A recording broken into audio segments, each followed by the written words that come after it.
What's going on, guys? Today we're taking a look at some of the fights on UFC Fight Night, Holloway versus Allen. I will hopefully give you a prediction and try to update you guys on the competitors in this video. If you enjoy combat sport content, make sure you like this video and subscribe to the channel. But without further ado, let's get straight into this.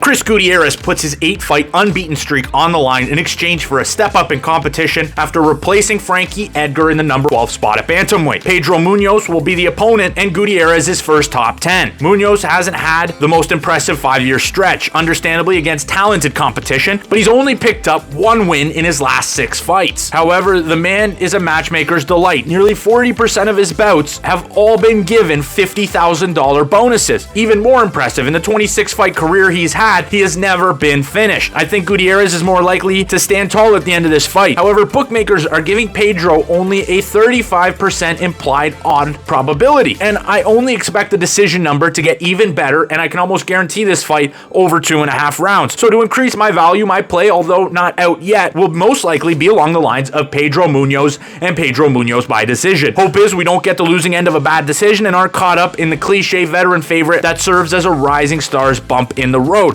11 bonuses between co-main event stars Edson Barboza and Billy Quatantillo. 37-year-old Edson Barboza has a highlight reel as deep as anyone, but probably enters his career's final chapters. Welcoming him to Kansas City, Missouri will be Billy Q, landing a featherweight record of 8.2 significant strikes per minute.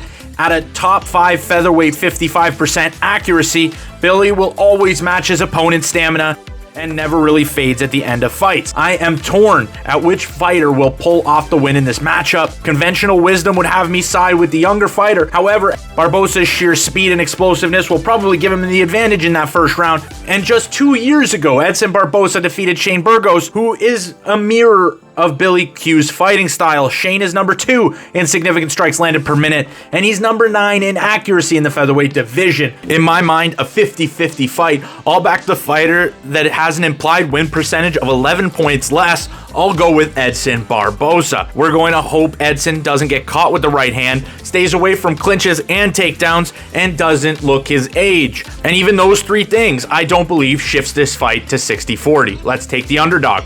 The third fight on the main card will feature a resurging Dustin Jacoby, who is going to be hungry after having a 7-fight unbeaten streak come to an end in an extremely controversial split decision against Khalil Roundtree Jr.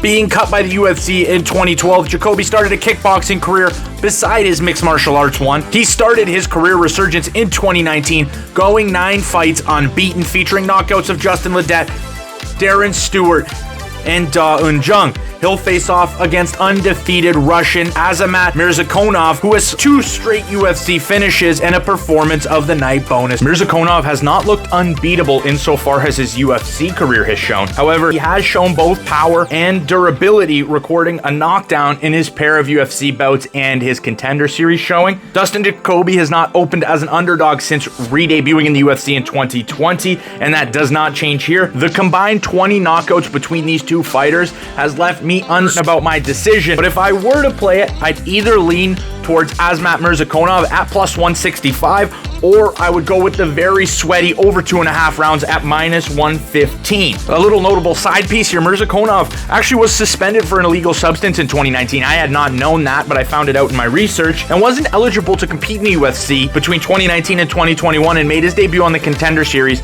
immediately after his eligibility. But those are my plays and my breakdown. Thank you guys so much for watching. If you did indeed enjoy, make sure to leave a like on this video, comment if you think I've made any mistakes in my breakdowns, and subscribe to Combat Sports Central for more of the best combat content on YouTube. But that'll do it today, guys. Peace out.